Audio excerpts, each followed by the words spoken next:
nakapagpakita sa impluensya hindi lang sa personalidad sang artist kundi pati man sa impluensya sang palibot sa iya. Tawag mo akong galingon nga artist, no? Kay gamay pa ko gawin na ko play. Tapos, pagalabot ko grade 6, high school, nagambal tatay nga artist ka, gutom. Kasi tatay artist mo niya hindi na mayo. Temporarily, naginbuyan ko ang art. Pag edad ko 30, doon di ko maglinong. Galalain ko, tawag ko galing kong artist, kaya nagbalik kay kuya. Nagngita ako sa medium nga barato, amo na yung play, hindi tama kamahal, no? kph o kilometer per hour ang tawag niya sa iya exhibit. Ini ko ang iya interpretasyon sa kabuhi subong nga moderno na ang panahon. Nakilala ko si Susanito Sarnate isang nag-workshop kami 2003. May isa kami ka-workshop nga ginapakita ang mga artwork sa mga artist ng mga bagko. So, 2003 pagkita ko sa Obraya, na-amaze ko sa iyang abilidad. Ngasling ko, ginapabugal ko makilala ko. Lain tanawan yung gining obra ni Sarnate, kay lain. So, TPH ga istorya ni sa kadasigon sang kabuhi, no? Nga ang tao doon hindi naka-cope up, no? Baliti kami nga artist, may mga concern kami sa nakatabo sa kakuan kung politika, tipo politika. Makamito subong nakita namin nga daw ano sa tao ang kadasigon bala sang kabuhi, no?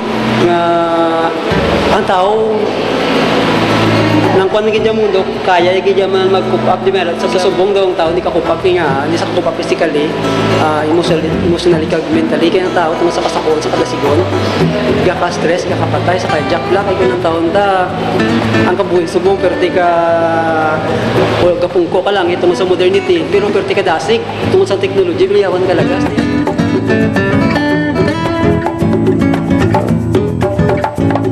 Isa sa nakaapekto sa mga human ni Susanito among iya sinigindak-an nga komunidad. Tungod nga halin sa La Carlota, ang kabuhi diri sa syudad ang madamo sang kinalain. Apang ini ang mas nagpatibong sang iya abilidad sa talento umabot sa paghurma sang clay. Halin sang gamay ko, ga clay na ko. Galing kay ginpauntat kung tatete untat Tapos pag edad ko 30, balik obra.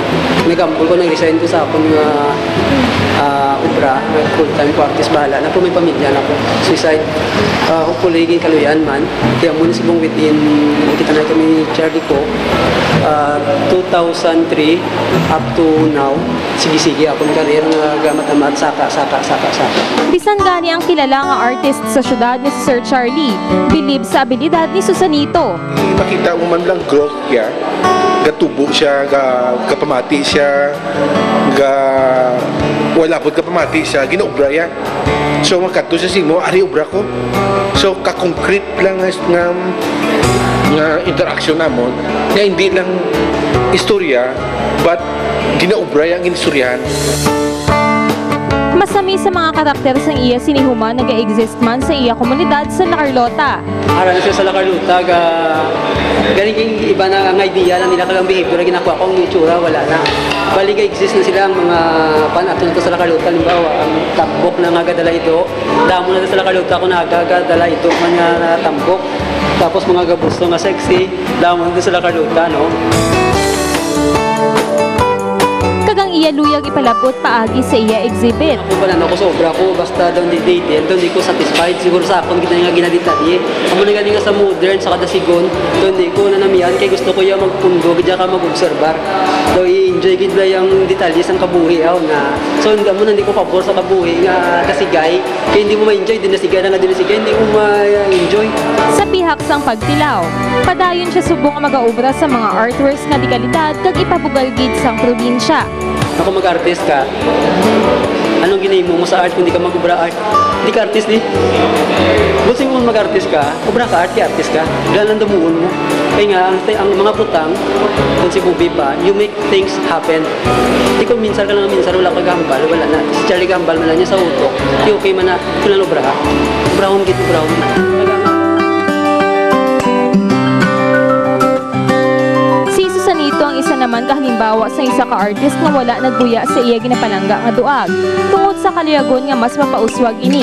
Padayon ini karon nga nagakabuhi. Paagi sa mga persona nga nagahatag sang ila tiyempo, kapudlay kag tagipusuod. Catherine Valencia para sa Issue Subong.